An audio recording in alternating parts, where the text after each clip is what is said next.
at any one time. Local ward members will be invited to give their representation. The committee will then debate the application and hold a vote when ready. At the end of the meeting, please exit in an orderly and prompt manner. In a change to the usual format of the meeting in relation to the planning application for the Leadenham Poultry Farm, reference number 21/1550/full, the development manager cannot, for personal reasons, be physically present at the meeting, and unfortunately no other principal planning officers are available to attend this evening. We have, however, set up a remote link to the development manager so that he can present the application and respond to members' questions. For this presentation, we will be relying on the technology working, and I would ask that members, the development manager, and all others speak clearly into their microphones. It may be that you will need to lean more into your microphone to do this. Please indicate if you're finding it difficult to hear at any point. There is nothing that prevents officers from remotely joining a meeting. It is only the voting members of the committee that legally must be present physically in attendance. In the event that the remote link goes down for some technical or connection reasons, then in the first instance, I'll adjourn the meeting to determine if the link can be restored. If the remote link cannot be restored, then in the interests of openness and transparency, consideration of the application will be postponed and deferred to another date to be confirmed. Let's hope that will not be the case. In relation to the tree preservation order at High Street, Swinderby, 2022, the officer is physically present at this meeting. So before I begin, I'll ask the officers to introduce themselves, starting with the top table. I'm Councillor Lance Pennell, I'm the chairman.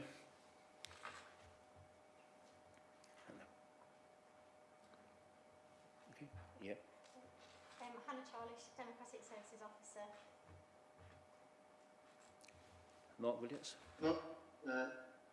Mark Williams, Development Manager. Shelley Delderfield, Area Planning Officer.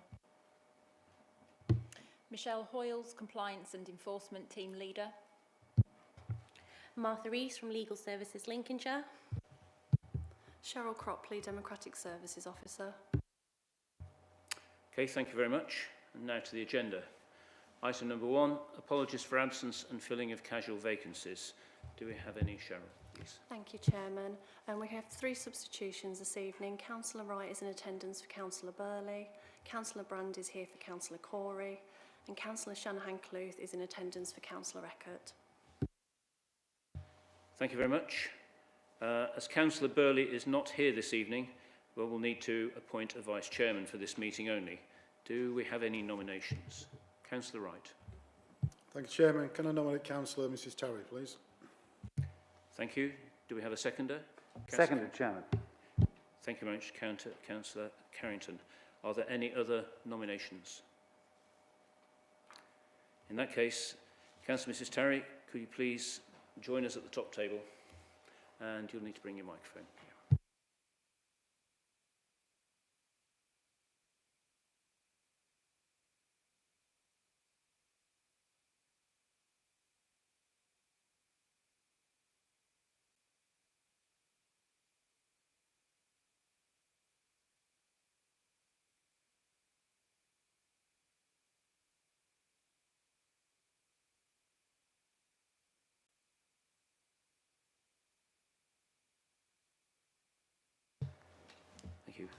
Okay, item number 2, declarations of interest. Does anyone have an interest to declare?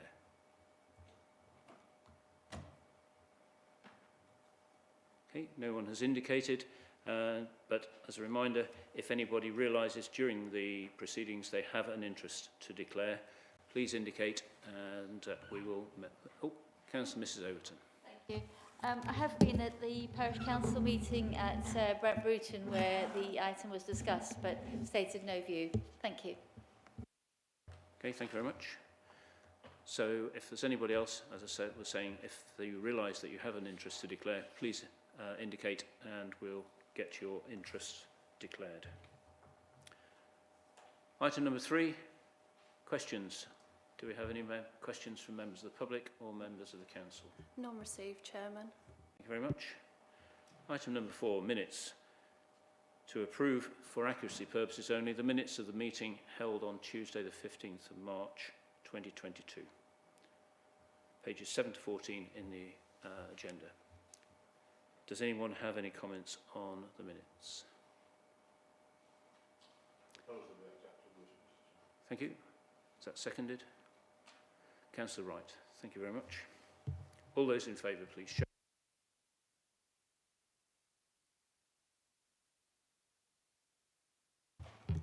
That's 8 in favour, Chairman. Abstentions? That's 3 abstentions, Chairman. And that doesn't leave anybody to be against. Thank you very much. The appeals update. There's 3 appeals listed to be updated in the agenda, but that was an error in that they were all considered at the last meeting, so there are no appeals to consider. So now we move to item 6, the Leadenham Poultry Farm. Pages 16 to 45 on your agenda. So Mr Willits has dialed into the meeting remotely, and now invite him to present the application. Mr Willits, the floor is yours.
Thank you very much, Mr Williams.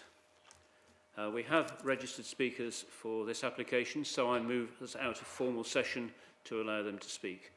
First one will be Mr Ian Pick, who is the agent. So, Mr Pick, if you would come down and take your place.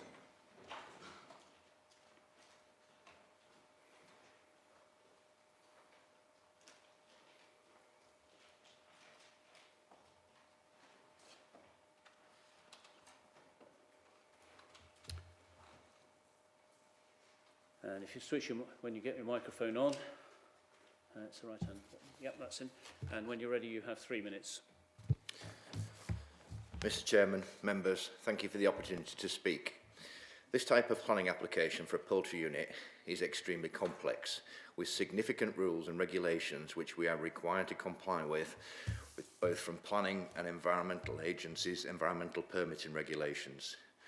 Prior to the submission of this planning application, we've submitted detailed pre-application advice to North Custeven District Council Planning Department, the Environment Agency and Lincolnshire County Council Highways. All of that pre-application advice was positive, and therefore we move forward to undertake the submission of a planning application. We are required to undertake a plethora of technical assessments for these proposals in order to determine site suitability, including air quality assessments in the form of odour and ammonia, noise impacts, flood risk, highways and transportation, landscape and heritage impacts. The specific criteria for poultry unit developments, this site, in terms of the specific criteria for poultry unit developments, this site has exceptional merits. The site's 550 metres from the closest neighbour. The nearest settlements at Brant Broughton is 1.4 kilometres away. These separation distances are very significant. They are far greater than the guidance advocated by the Environment Agency at 400 metre separation distance. We have undertaken detailed amenity impact assessments on noise and odour, and those assessments show that the development falls well below the thresholds where a level of loss of amenity could occur. Poultry units are subject to very tight Natural England thresholds on ammonia impacts to protected ecological sites. This proposal development has ammonia impacts which are classed as insignificant on statutory nature conservation sites, and Natural England raised no objections on ammonia issues, as does the Council's own consultant ecologist. The site is located in flood zone 1, which means it's outside the floodplain. A sustainable drainage scheme has been designed to ensure that there is no greater runoff from the site than the existing greenfield runoff rate. Lincolnshire County Council, as a lead local flood authority, have confirmed no objections to the scheme. Furthermore, the planning conditions proposed require rainwater harvesting, and we can recycle roof water from the site as drinking water for the birds. In highway terms, this site is exceptional. With this type of development, we're normally having to contend with single-track country lanes and having to install passing places and bend widenings. In this instance, we are straight onto the A17 and only a short distance from the factory. Lincolnshire County Council have confirmed no objections from a highway perspective, both at the pre-application stage and the planning application stage. In landscape terms, this has been covered in great detail in the officer presentation, but the site falls under the definition of agriculture in the Town and Country Planning Act 1990 and is therefore appropriate development in open countryside. The site is also outside any protected landscape designation, and the Council's landscape and tree officer has confirmed the proposals are acceptable, subject to mitigation in the form of extensive tree planting. In terms of a business case, the United Kingdom is not self-sufficient in poultry meat, and currently 35% of poultry consumed in the UK is produced overseas. With current worldwide events, the UK is exposed as a country that cannot feed itself, and increased food production is essential to be more self-sufficient and sustainable. Mr Pick, you've had your 3 minutes. Thank you very much. Thank you. Does any member have a question they wish to put to Mr Pick? Councillor Mrs Overton. Thank you. One of the reasons given for that site is that the birds can be taken to Moy Park, and that was mentioned regarding the transport that's in the application. Have you checked to see what their capacity is? Can they take another 300,000 birds every few weeks? The answer is yes. They could probably take another 1 million. So my client, the applicant, already has 5 sites in Lincolnshire, which are all contracted to Moy Park. We've got the closest one to this site is also within the control of the same applicant, the one at Stragglethorpe. Thank you. And can I ask a second question, if I might, please? Go ahead. But I'll come back to it in a second. Oh, yes, the ammonia levels, just having a look at those. And do you feel that the report that you've got there is accurate in terms of how people will actually feel it? Because ammonia does create an impact on people's breathing, for example, and yet are you convinced that the report that's given will make sure that there's absolutely no impact of smell or breathing impacts on residents? Thank you. So ammonia and odour are 2 different things. So within that application, there's 2 reports. There's an odour report, and that odour report shows that we're at 1.09 European odour units at the nearest house. The nearest house is 550 metres away. The Environment Agency threshold for odour is 3 odour units, so we have something like 33% of the threshold. The site could have been substantially bigger and still complied with the rules. And the ammonia report, ammonia impacts on so nitrification, so ammonia impacts are generally to ecological receptors rather than human receptors. The ecological impacts have been assessed by Natural England and the Council's own consultant ecologist, and they all fall into the definition of being insignificant. So in terms of the rules that we need to comply with, the ammonia impacts are acceptable. Thank you. I did recognise the difference between the odour, but obviously ammonia does actually make a smell as well. Thank you. Thank you. Does any other member have a question they wish to put to Mr. Pick? In that case, say thank you very much, Mr. Pick. If you'd resume your seat at the back.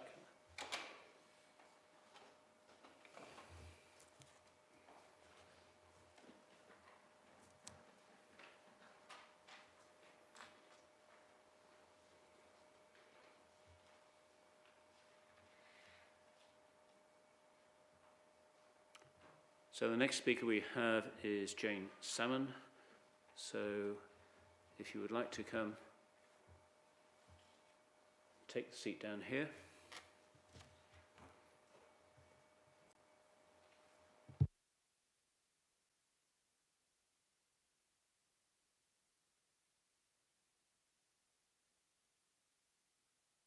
Sorry, Janet.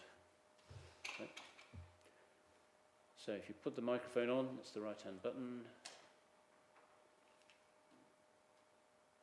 And it's lit. So when you're ready, you also have 3 minutes. Thank you, Chair. I live in Brant Bruton, the nearest village to the proposed site, a conservation village with about 800 residents. If this large-scale industrial development is allowed next to our village, it will blight the lives of residents and businesses alike. The Planning Department has not taken into account the multiple objections from residents, businesses, and indeed 3 local farmers who say this is in the wrong location.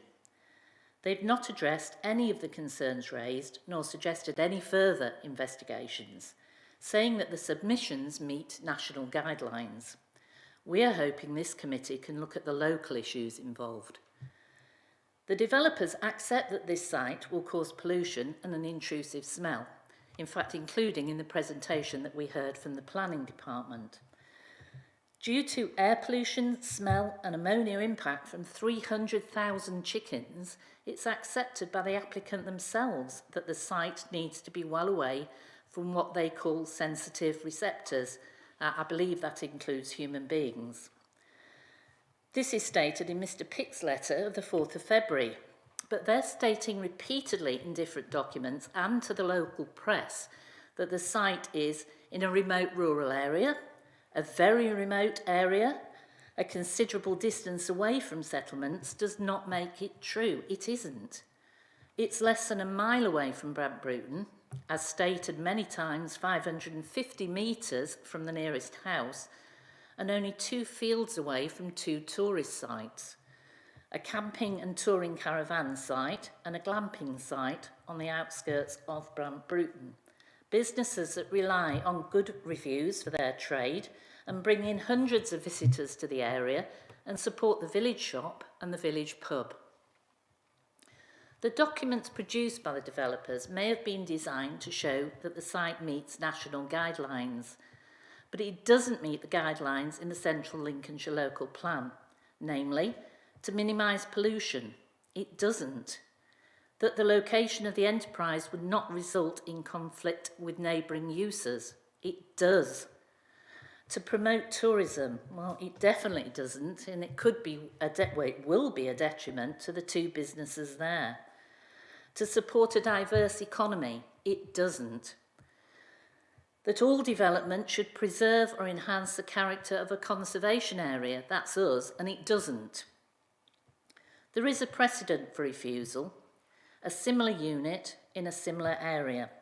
A pig rearing unit in Harmston was refused in 2020 based on the proposal failing to accord with the local plan on development in the open countryside, and interestingly, considering the presentation we heard from planning, the question of business need. Thank you. Thank you very much. Does any member have a question they wish to put to the speaker? Councillor Mrs Overton. Thank you. Can you understand why business need is not needed in this case and it was in the Harmston one? So could you put your microphone back on, please? Oh, sorry. Thank you. Sorry. No, I can't. As far as I can see, this site is, they're talking about only 2 permanent people on site, so that's 2 jobs. I appreciate that they are saying that this will support the chicken industry in the area, but there are already 6 million chickens raised in the area. So and you know, whatever is said about the number of chickens that Moy Park can actually process, they're struggling to recruit staff as it is. To say that there is a need for additional employment, I don't think stands. But how exactly that was decided in the case of the pig plant at Harmston, I don't know. But obviously, in the documents on it, it says that there wasn't a business need. So when, was it Mr Willett said that this wasn't a consideration for planning? I find that quite interesting because it did feature in that planning decision. Thank you. Thank you. Does any other member have a question they wish to put?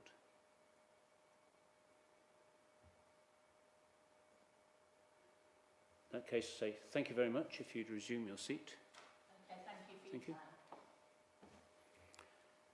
And Cheryl, do we have a speaker from the Parish Council? Okay. Thank you very much. So I return us to formal session, and Councillor Mrs Overton, you are the local ward member who's present. Thank you very much, Chairman. There have been, as you saw, a great many objections to this application. And this is a rural area, which means that if we get a lot of objections, that means that a great proportion, a lot of people have actually responded. 281 objections is a lot in a rural area. I am very concerned about the impact on the visual amenity, and I think that's probably the strongest point, because this is an extremely large development. Now, whilst we did hear that there are other large developments, like the energy from waste plant, that does not mean that we want more, and it does not mean that more would be okay. It's not reasonable to say that because the parts of the area are already spoiled, you can have some more. It remains an important rural countryside, and it's very important that it stays that way. Sorry, Chairman, I've got distracted by you. The issue I want to raise in particular is that, and I think that is the strongest reason for refusal, and it's policy 26, I think. The other developments that are in the area are indeed there are two in that whole of those cliff area villages, the whole right along there, and there were significant objections to those as well, and I think that's fair to say. But at the same time, it would be quite wrong to create a whole string or even another one which is of such significant size in this position. It is impacting on the area of great landscape value because of the view from the area of great landscape value.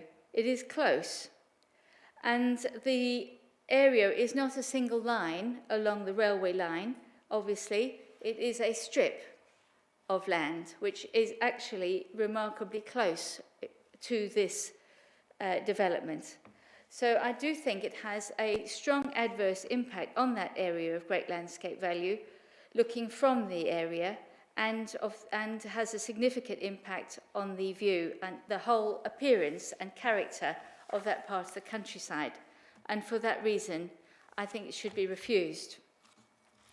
I have had a good look at all of the details as well, at all of the other issues that were raised, and I think it's worth just running through some of them perhaps, because we are looking at a balance of the benefits and the disbenefits of this application, as is stated quite early on in the paperwork we've got in front of us today. The benefits we've got is 2 jobs on site and a suggestion that Moy Park may be able to take more if the newspaper articles saying that they were 500 jobs short are no longer relevant. 500 vacancies was reported in the paper. If that's no longer the case, then perhaps they would be able to expand. But if not, it will mean that these birds have to be transported further, and it means that the benefit of them being in the area is significantly, well, it's gone. So that's looking at the benefits, and then looking at the disbenefits. The impact largely is the impact on the neighbouring area, the visual impact. And I have to say, I am unhappy about the odour and all of those, but I recognise that they have been able to show by computer modelling that it's okay. I don't have huge faith in that because what they're working on is an annual average, and if you're living there, it's not the average that's going to worry you, it's going to be the one-off events that are, a problem. And if these sites, places are emptied sequentially, then clearly it will be quite a frequent event for people living there. So I think that's fundamentally, those are problems that we see, but I recognise that those can't be upheld by the data that's been provided with the data modelling in line with the legislation. So I think, in conclusion, my real concern is the visual impact, which I think is detrimental, significantly detrimental in this cliff edge area, which we have gone to such great lengths to protect. Thank you, Chairman. Thank you very much. And just to be clear, the distraction I had was I wasn't sure that I'd returned us to formal session before you spoke. I was just trying to confirm that with the Vice Chairman. No, thank you very much. Okay, so we move on to the debate. And does any member wish to speak?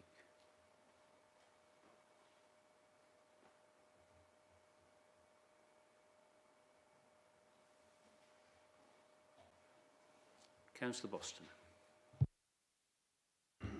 Thank you, Mr. Chairman. First of all, I'd like to thank Mr. Williots for his excellent presentation made under the most difficult of circumstances. I think all of us here must appreciate the situation and thank him very much. Going back to the case in point, we all have to remember that we live in an agricultural county. Most of us, if not all of us, have chosen to do so, and most of us celebrate our link and our home in this country, in this county. It is a truth, though, that agricultural work does sometimes have some downsides. I can understand why people are concerned by smell and some of the inconveniences. The views are beautiful, but agricultural buildings and developments have been in existence and have been criticised since the draining of the fens. Historical records show that people were complaining about the windmills and the things that were put up then to drain the fens. It's a fact of life. As we get a larger population, we have more needs and different needs. We must continue agriculture in this county. That's what this county is about. We live in a working county, and that work is agriculture. And as Mr. Williams pointed out on several occasions, this is a working landscape. It's very important that we bear that in mind. I hear what is being said about the visual impact, but we have a report from a totally independent person with no vested interest at all and some level of expertise who says that that impact is insignificant. Most of us don't actually know the area well enough to be able to see that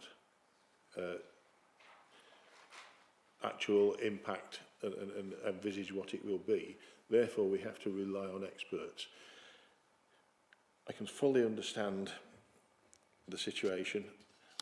I do have some sympathy with it, but I'm also bearing in mind the fact that we have farmers that have to continue working.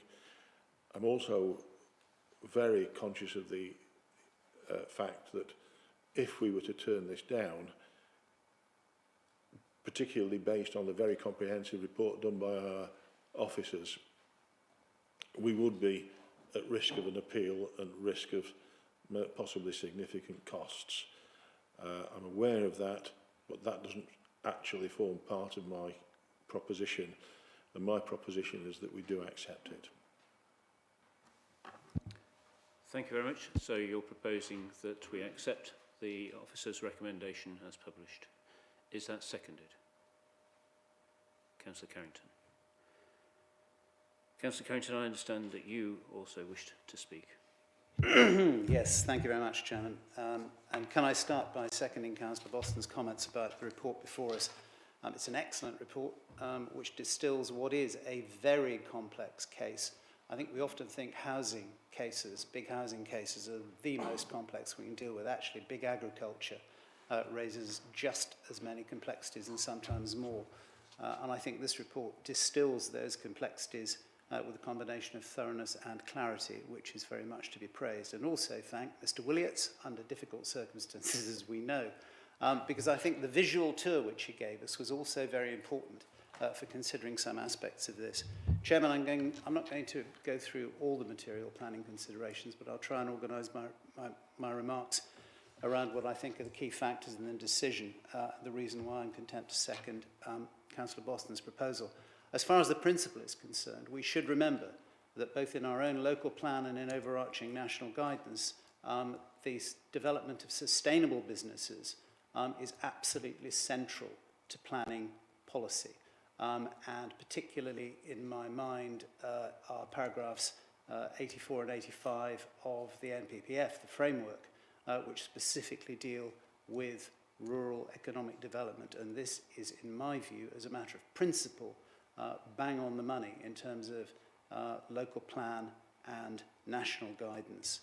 As far as the location is concerned, we are in an agricultural area. This is an agricultural use. There is nothing strange about this kind of use. It's another form of agriculture surrounded, as we have seen in the pictures, by agriculture. And crucially, it is well separated from residential areas and with unusually good access, because clearly an operation of this size, and if I may disagree slightly with Mrs. Overton's comments, this is not very big as chicken operations go. 500,000 birds might be very big, 700,000 might be very big, 300,000 frankly is par for the course.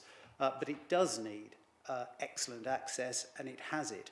Crucially, As we've heard referenced by Mr. Pick in his remarks, we have a separation distance not of 400 metres, which is the minimum which the planning regulations and indeed the Environment Agency look for from intensive agriculture. We have about 1.5 kilometres to the nearest settlements in either direction, and that gives an excellent buffer. And that leads me on to those amenity impacts. We have before us very comprehensive odour reports and also a very comprehensive ammonia report, but it is odour which would be the primary concern in this case. We know that this is a sealed system rather than an open system, or we do if we've read our papers. I have not heard a solitary word or read a solitary word, and I have read all of the comments which have been put in and put on our website from objectors, and I take them very seriously indeed. But neither they nor the comments from the ward member which we've heard today give me any sound reasons not to have huge faith, if I may quote Mrs. Overton again, in the report, and I assume she was talking about the odour report, I hope so, not the officer report, before us. On what grounds? If we are going to cast aspersions on any report, and this is kind of becoming a habit in this committee, we must have sound scientific reasons so to do. I have not heard any advanced whatsoever. I have no reason to doubt the details in the report. I therefore accept the report. There is no evidence whatsoever that there will be material harm to the amenities of nearby residents through approving this case. What goes for odour also goes for the transport impacts, and it also goes for issues of vermin and dust, which have also been quite rightly raised by residents, but which I believe are addressed by the actual mechanisms, the form of operation which this particular installation will follow. We have an environmental impact statement, which again I hope other colleagues on the committee will have faith in. Everything before us has been prepared by independent experts, and everything has been cross-checked by our own officers and other independent experts, advisors. It will not have an adverse environmental impact. Those matters have been anticipated and controlled, and it will, as we've heard, be subject to the Environment Agency's permitting regulations and other regulations, including animal welfare, which of course is important to us all. And as far as design and visual impact are concerned, and heritage impact, I go back to those excellent photographs in the visual tour that we had, particularly the ones looking up the cliff. I've had the opportunity, I'm familiar with the area, I've had the opportunity before this meeting of going and taking a look, both from on the cliff and below it, and I do agree with the judgment which Mr. Williott's put forward, that when completed and properly landscaped, these buildings, although they are big, will blend in, and they are part of the modern agricultural vernacular. It's not something like the, dare I say it, the heat from waste plant at North Hykeham, which looks like a landing spaceship. I think these will blend in, and there is no ground for refusing on that basis. And the final point, Chairman, about animal welfare, it's been said before, but it is worth repeating. I absolutely understand the passionate concern that people have about the welfare of all farm animals, not just poultry, and about intensive farming in general. But it is not material for our decision today. We have to focus on material planning considerations. Matters dealt with by other regulatory frameworks are beyond our scope for decision making. So in short, Chairman, I haven't heard any reasons, any sound reasons, which would stand up to the test of a planning inspector why we should refuse this. And I think, as I said, when we look at the principle of the matter and the development of the economy of our rural area, there are many reasons to support it. So I'm happy to second, Chairman. Thank you. Thank you very much. Councillor Cuxey. Thank you, Mr. Chairman. I don't want to go on and repeat what has already been said, both by Councillor Boston and Councillor Carrington. But I think, yes, we've had an excellent report placed before us this afternoon. And of course, at the end of the day, the whole committee has to read through the report to decide exactly what we should be doing with regards to this particular application. And I think the evidence is quite clear, in our own minds. And I do accept that there has been an awful lot of concern with regards to odours, but again, if I can just point out at paragraph 316, where of course the modelling provides by the applicant concludes that odour emissions predicted by the proposed development would be below the Environmental Agency's benchmark. Overall, on the basis of the above, it is not considered that there would be any significant detrimental impact upon residential amenities in the form of odour. That is the main issue that I think many of the objections that were coming forward at the time. Okay, there's a visual amenity, which I think was being clearly outlined, would not be anything like as probably large as people are considering. But I think we've got to look also, of course, at sound reasons for refusal, and I find it extremely difficult reading the report to come up with good sound reasons why we should be in a position to refuse this application. Yes, we are in an agricultural area, and I think we should expect a degree of this kind of business going on. But also, of course, when we start to look at the other side of the coin, if we were to go down the road of refusing this application, I have no doubt we would be in a difficult situation to justify that reason against the planning inspectorate. And on the strength of that and the information that we have before us, along with an excellent presentation, I have no views other than to support a refusal in this particular case. Thank you, Mr. Chairman. Thank you. Anybody else wish to speak? Councillor Mrs Overton. Thank you. I think Councillor Carrington had a slight misunderstanding of what I was saying. I wasn't saying that there was anything incorrect or inaccurate, just to be clear on that. The point I was making is that the computer modelling, for example, for odour, I know it's the official form, but it also showed that a dwelling on the rendering site at Skellingthorpe would be acceptable in terms of odour. So the point about the legislation, the rules, if you like, is that it's quite a low bar for developers or for smell makers, I should say, to manage. And so I'm not criticising what's in the report. I'm criticising the legislation, the way it's laid out, and I think that's the point. But the key point, without starting a two-way conversation, the key point, I think, was about the reason for refusal that I was putting forward was not to do with odour at all, or ammonia. It's to do with the design and amenity, the LP26, that I think a building this large would be an adverse impact in that countryside location. Thank you.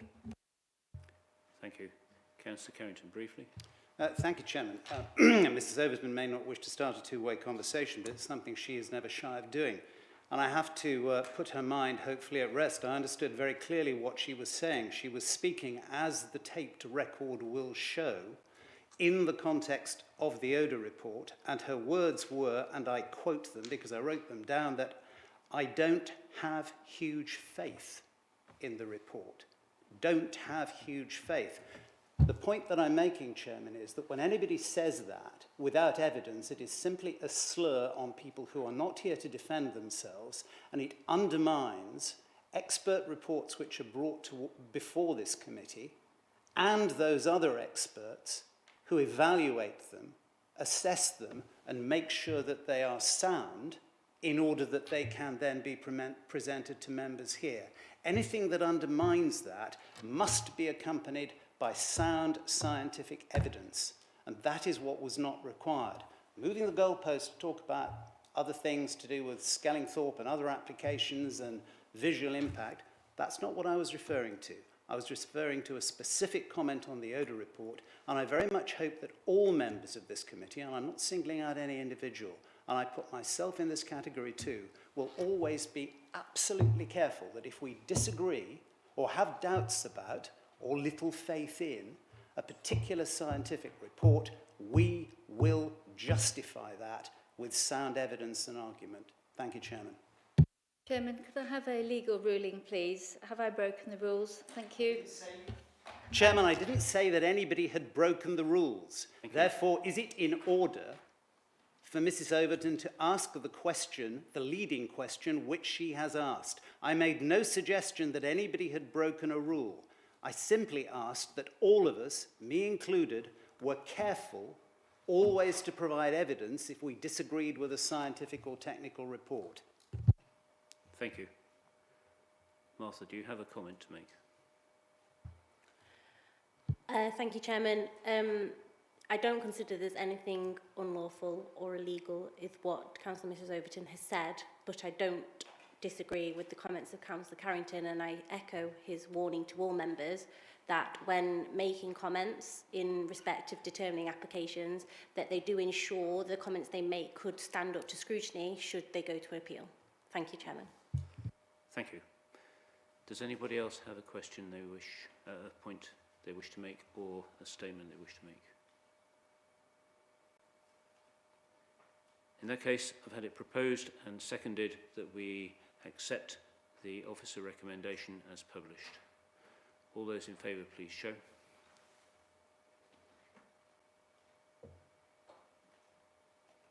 That's 9 in favour, Chairman. Those against? That's 2 against, Chairman. And any abstentions? There are no abstentions, Chairman. Okay, so that application is allowed. So thank you for that. I shall now adjourn the meeting for a couple of minutes to allow for the registered speakers and members of the public from the previous item to safely leave the chamber.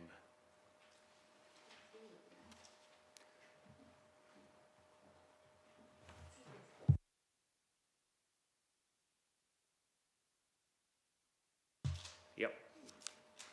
We'll restart at 15:15.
Sorry about that. Okay, if everybody's back, I resume the meeting. It's now 6:15, and we move on to the next application, which is about the TPO down at Swinderby. So, Mrs. Hoyles, over to you. Thank you, Chairman. Good evening, everybody. The next item on your agenda is the decision as to whether to confirm or not confirm the tree preservation order N769 Swinderby High Street. This TPO, by way of background, was initially made on the 24th of March this year during the course of a live planning application, which as of today's date is still live and pending a decision. The land currently subject of the order as made is the area shown in green on the presentation. The trees are of a variety of species, although the most predominant species in the TPO are ash and sycamore. Just by way of some context, members will see an aerial footage on the screen. The site in question, subject to the order, is where I'm pointing here. So it's a site that currently comprises 2 vacant dwellings. One is a 2-storey red brick dwelling and the other is a rendered single-storey bungalow. Both are in quite a poor state of repair, and there is, as I say, a planning application in to redevelop the site, which includes demolition of the bungalow. The order as made is an area order, and the reason the order was made was in order to protect the trees which officers considered due to negotiations between the planning team and the applicant for the live application that the trees were at risk of being felled. As a result of the order having been made, because the previous scheme that was initially submitted as that application, and I won't go into the application too much because members are obviously considering the TPO and not the application itself, but the original scheme was not really considering the impact on trees. Since the initial order was made, we now have an amended scheme which sits more in harmony with the trees on site and enables the two to coexist a little better. Members will see that the Plough Public House is to the south. Most of the trees are located, sort of any sort of size, are located along the eastern boundary, which is the road frontage, and also some to the southern boundary. To the immediate south of the site is 27 High Street, which, as you'll see later in the presentation, is the address of our single objector, which is the reason why the matter is before the committee this evening. This is a street view, not a Google Street View, but an actual street view image of the site taken looking to the south.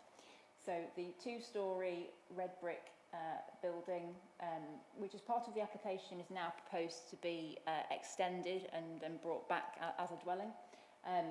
It is here, and the trees along the eastern frontage, as members will see in those images, there are varying sizes. Looking again to the north, members will see more trees in the eastern boundary and some also at the south, and again this is 27 High Street, the property immediately to the south, which is where the objector resides. Some more images of the trees along this is the road frontage, the eastern boundary, and another view of the eastern boundary taken from a slightly different angle. This is a view into the site. Property to the south is here, and you can see some of the other trees within the site, all covered by the order.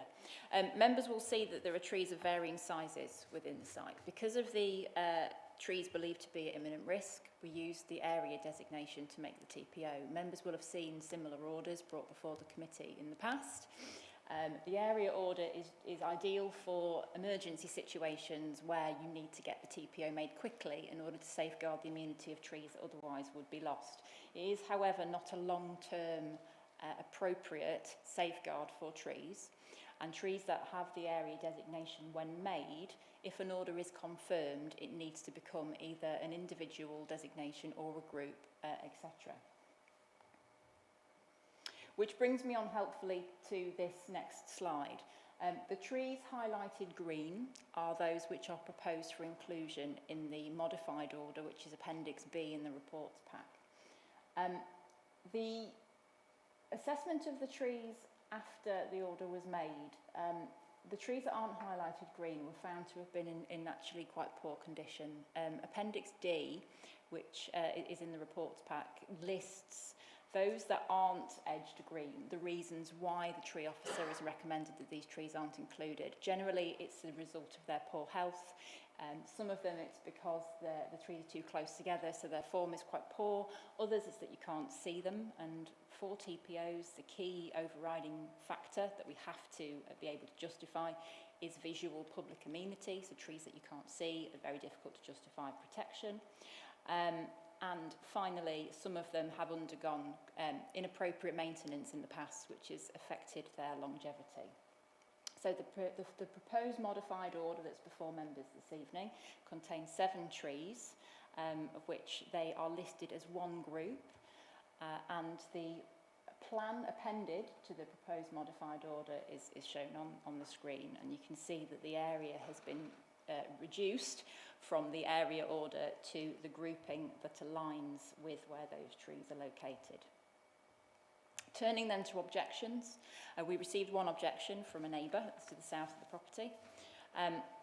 Two key points in their objection, mainly relating to the impact of the TPO on their ability to maintain their property in the event of damage, whether it's by roots or by branches. So the members will see that there are multiple trees along the southern boundary, relatively close to the dwelling, to the objector's property.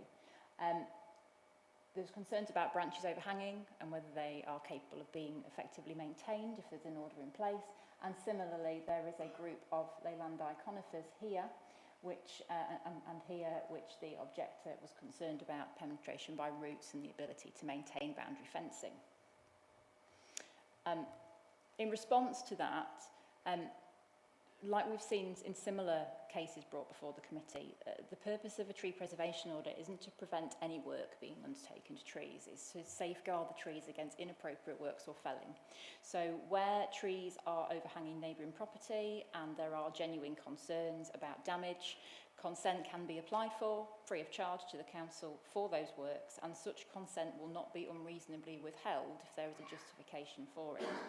In this particular case, as the previous slides showed, much of the objector's concerns, we believe, are most likely addressed by the form of the modified order, because the Leylandii hedging is removed from the proposed modified order, and several of the trees along that southern boundary, because of their condition, there will be no, if the proposed modified order is confirmed as recommended, then those trees would not be included.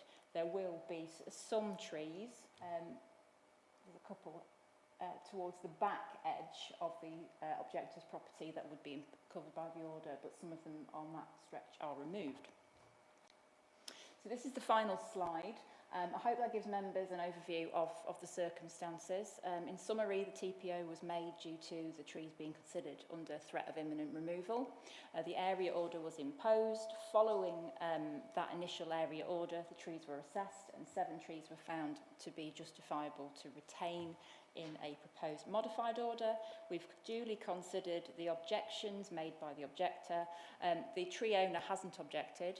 And the proposed modified order before members this evening. I hope that is sufficient. I'm happy to take questions. Thank you very much. We have no local ward members present, so straight on to the debate. Councillor Mrs Overton. I'd like to support or propose recommendation. Thank you for the very detailed, thoughtful report with all of my questions answered as we went along. Thank you. Thank you very much. So you're proposing that we accept as published? Yes. Yes, thank you. Councillor Wright?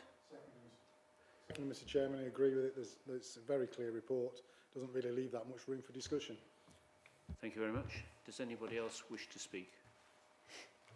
Councillor Carrington? Yes, I'm sorry to add to the discussion there's no room for. I just wanted to point out that I think it's very useful with regard to the objectors concerned to record the fact that those have been addressed, in that the Leylandii have quite rightly, some of us would say, been omitted from that, so the root damage won't be there. As we've heard from Michelle, there are provisions which would allow overhanging branches to be removed. So I think we'd all be relieved that his concerns have been listened to and properly addressed, and I support what my 2 previous colleagues have said. Thank you very much. Does anybody else wish to speak? In that case, had it proposed and seconded that the TPO be confirmed in its modified form as published. All those in favour, please show. That's unanimous, Chairman. Thank you very much. Urgent items, I'm not aware of any. Are there any, Cheryl? We don't have any, Chairman, no. In that case, 6:25, I'll close the meeting. Thank everybody for attendance. Wish you a safe journey home. But before you all go, I'd like to say thank you very much to all the people in Democratic Services and our IT team who've worked hard today to ensure that this meeting could be held in the way we've managed to hold it. Thank you very much. If you pass that on to the teams, please. Thank you.